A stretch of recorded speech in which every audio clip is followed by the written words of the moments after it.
모의고사에서 연립 2차 부등식 문제, 조금 어려운 문제들 자주 등장합니다.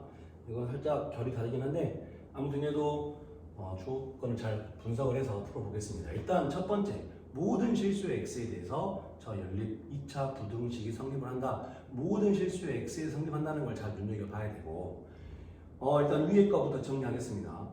최고차항 계수가 음수라서 상당히 불편합니다. 옮길게요, 오른쪽으로. 그럼 위에 있는 식 오른쪽으로 싹 다 옮기면 어떻게 되죠? x의 제곱. 이제 얘가 넘어오면 마이너스 px로 넘어와서 동류항 계산해보면 어떻게 돼요? m 마이너스 1 마이너스 p x 이렇게 되겠죠. 그리고 얘 이렇게 넘어오면 마이너스 p로 넘어올 거니까 이렇게 될 겁니다. 전부 다 오른쪽으로 넘어왔기 때문에 부등호 이렇게 돼야겠죠. 그러면 일단 밑에 거 조금 이따 하고, 모든 실수의 x에 대해서 이 2차 부등식이 성립을 해야 됩니다. 여러분들 고등학교 수학에서 2차 방정식, 2차 부등식, 그리고 2차 함수, 이 세 개는 다 연결시킬 수 있어야 돼요.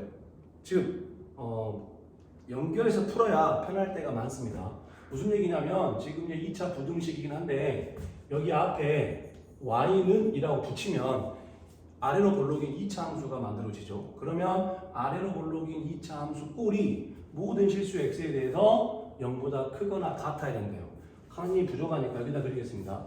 아래로 볼록인 2차 함수로서 x축과 만나는 교점의 개수, 즉 몇 가지 케이스가 나오죠? 세 가지가 나오죠. 어떻게 세 가지냐면 서로 다른 두 점에서 만나든지, 아니면 한 점에서 접하든지, 아니면 아예 만나지 않던지. 그러면 요 아래로 볼록인 2차 함수 그래프가 모든 실수의 x에 대해서 0보다 크거나 같다. 그러면 1번, 2번, 3번 중에 누구란 얘기일까요? 2번하고 3번이란 얘기죠. 왜냐면 이렇게 되면 0보다 크고 0 같을 때가 있고 다 0보다 크잖아요. 얘는 0보다 작은 부분이 있어버리죠. 그래서 이 모든 실수의 x에 대해서 이 2차 부등식이 무조건 성립하려면 2번 또는 3번이 돼야 됩니다. 그럼 1번이기 위한 조건이 뭐죠? 서로 다른 두 점에서 만났으니까 판별식 t가 0보다 크다. 두 번째 조건은 판별식 t가 0이어야 되고, 세 번째 조건은 판별식 t가 0보다 작아야 되죠. 그래서 결론은 얘의 판별식 t가 0보다 작거나 같아야 돼요. 그래서 이제 판별식 t로 문제를 풀겠습니다. 그럼 판별식 t는 얘의 제곱, 즉 정리하지 않을게요. 요놈의 제곱 마이너스 4ac. 지금 이렇게 생긴 게 어때야 돼요? 0보다 작거나 같아야 된다. 2번, 3번 돼야 되니까. 이렇게 하나 만들어 놓고, 그 다음 또 밑에 것도 마찬가지죠. 밑에 것도. 밑에 거 해보면 어떻게 돼요? x의 제곱. 이제 오른쪽에 있는 얘들이 넘어올게요. 그럼 어떻게 될까요? 마이너스 m 마이너스 1x, 그 다음 마이너스 n. 요게 지금 0보다 크거나 같다예요. 마찬가지죠. 모든 실수 x에 대해서 이 2차 부등식이 0보다 항상 크거나 같아야 된다. 얘도 앞에 y는 이라고 붙여보면 아래로 볼록인 2차 함수 꼴 될 거고, 그렇다면 얘들도 모든 실수 x에서 2번, 3번 꼴 돼야 되니까 얘의 판별식 t도, 즉 얘의 제곱 m-1의 제곱 마이너스 4ac니까 이렇게 되겠네요. 이게 0보다 작거나 같아야 된다. 이제 이 두 개를 잘 정리해서 문제를 풀으라는 얘기입니다.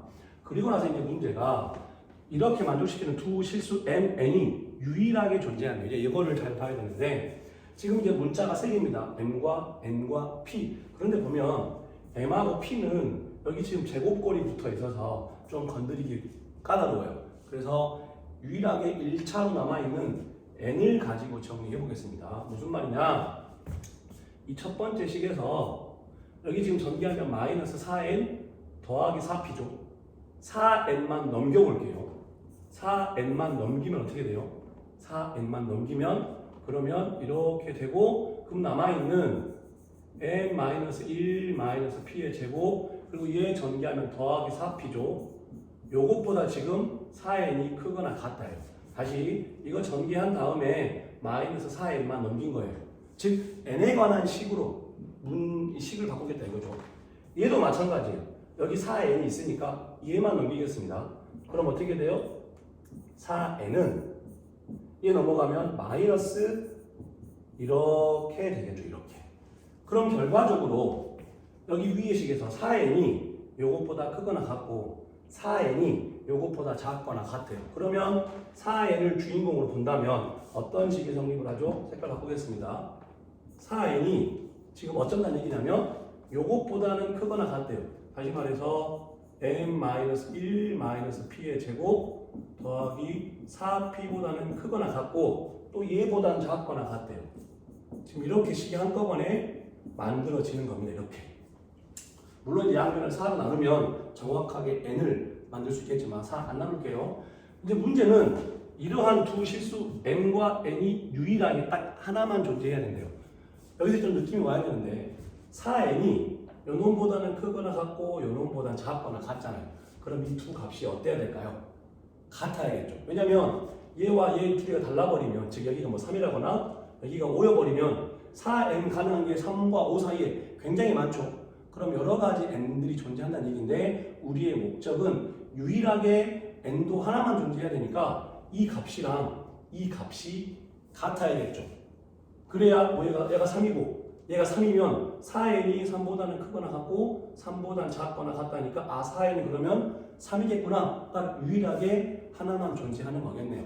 그래서 이 문제에서는 여기 양쪽에 있는 이 값이랑 이 값이 서로 같아야 돼요. 이해되죠? 그러면 아까 말했던 것처럼 3개짜리의 제곱 좀 계산하기 귀찮으니까 여기 누가 봐도 n-1 여기 n-1이 있죠. 그래서 n-1을 t로 치환하겠습니다. 그러면 식이 어떻게 바뀌냐면 t-p의 제곱 더하기 4p 얘가 요놈 마이너스 t의 제곱이랑 같아야죠. 지금 왜 둘이 같아야 되는지 알겠죠? 그래야 n이 유일하게 딱 하나만 존재하는 겁니다. 이제 전개하겠습니다. 그럼 어떻게 돼요? t의 제곱 마이너스 2pt 더하기 p의 제곱 더하기 4p는 마이너스 t의 제곱. 그래서 넘어가서 계산하면 2t의 제곱 마이너스 2pt 더하기 p의 제곱 더하기 4p는 0이라는 이제 이 t에 관한 또 2차 식이 나왔습니다. 그런데 지금 t가 누구예요? m-1이죠. 잘 보세요. m도 지금 우리는 유일하게 딱 하나만 있어야 돼요. 그러면 m이 유일하게 하나 있다는 얘기는 당연히 m 빼기 1인 t도 유일하게 하나만 있다는 얘기죠. 즉 이 t에 관한 요 2차 방정식의 근 t가 하나만 있으라는 얘기예요. 즉 얘가 어떻게 돼야 돼요? 완전 제곱꼴이 돼야 t가 딱 하나가 나오겠죠. 지금 t랑 m은 세트입니다. t가 한 개면 m도 한 개예요. 반대로 m이 한 개면 t가 한 개니까 유일하게 m값 하나만 존재한다. 그럼 t도 유일하게 하나만 있어야 돼서 이 t에 관한 이 2차 방정식이 중근을 가져야 됩니다. 그래서 얘의 판별식 t가 또 0이 돼야 돼요. 짝수니까 바로 4로 나누겠습니다. 그럼 어떻게 돼요? 요놈의 제곱인데 4 나눴으니까 p의 제곱 마이너스 4 a c인데 4 나눴으니까 그냥 바로 이렇게 하면 되겠죠. 이렇게 이게 어떻게 돼야 돼요? 0이 돼야 돼요. 0. 그래야 t가 유일하게 하나 존재해서 여전히 n도 하나만 존재하는 겁니다. 이제 이거 풀면 p의 제곱하고 이렇게 하면 마이너스 p의 제곱이니까 마이너스 p의 제곱 되겠죠. 이렇게 하면 마이너스 8p가 되겠네요. 그러죠. 그래서 양변 마이너스 곱하면 이렇게 바뀔 거여서 그럼 어떻게 된다? p로 인수분해하면 p 더하기 8 되고 그렇다면 p는 0 또는 마이너스 8인데 문제에서 처음부터 p가 0 아니라고 했네요. 저런 걸 그려주는 게 아니에요. 그래서 p는 0이 아니고 마이너스 8이 돼야 된다. 그래서 이제 p 값 마이너스 8을 구했고 그리고 나서 m-2t니까 그러면 p 값 마이너스 8이면 다시 여기에 또 넣어야겠네요. 여기에다가 p 값 마이너스 8을 대입하면 어떻게 돼요?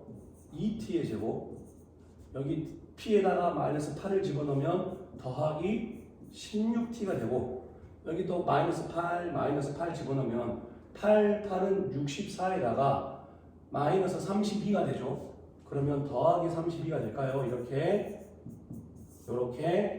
그러면 누가 봐도 2로 나눠버리면 어떻게 돼요? t의 제곱 더하기 8t 더하기 16이 되고, 그럼 얘는 인수분해가 t 더하기 4의 완전 제곱이 되겠네요. t 더하기 4의 완전 제곱. 그래서 t 값 얼마 돼야 된다? t 값은 마이너스 4가 돼야 된대. 근데 t가 지금 누구예요? n-1이죠. 그럼 t가 마이너스 4면 m은 얼마일까요? 넘어오니까. 그럼 m은 이제 마이너스 3 되겠네요. 그래서 우리가 원하는 답은 아까 n값, 지금 우리가 m값 마이너스 3 구했고, 그리고 방금 전에 p값 마이너스 8 구했고, 이제 누구 구해야 돼요? n 구해야죠. n. 그러면 여기에 다시 또 넣어야겠네요. m값이 마이너스 3이니까 이거 얼마예요? 마이너스 3을 넣으면 마이너스 4의 제곱이죠. 그럼 마이너스 4의 제곱이니까 16이겠네요. 그럼 요가 마이너스 16이겠죠. 그런가요? m이 마이너스 3이면 마이너스 4의 제곱, 그럼 16, 마이너스 16이 아마 얘도 넣어보면 마이너스 16이 나올 거예요. 그러면 4n이 마이너스 16이니까 그럼 또 n은 얼마다?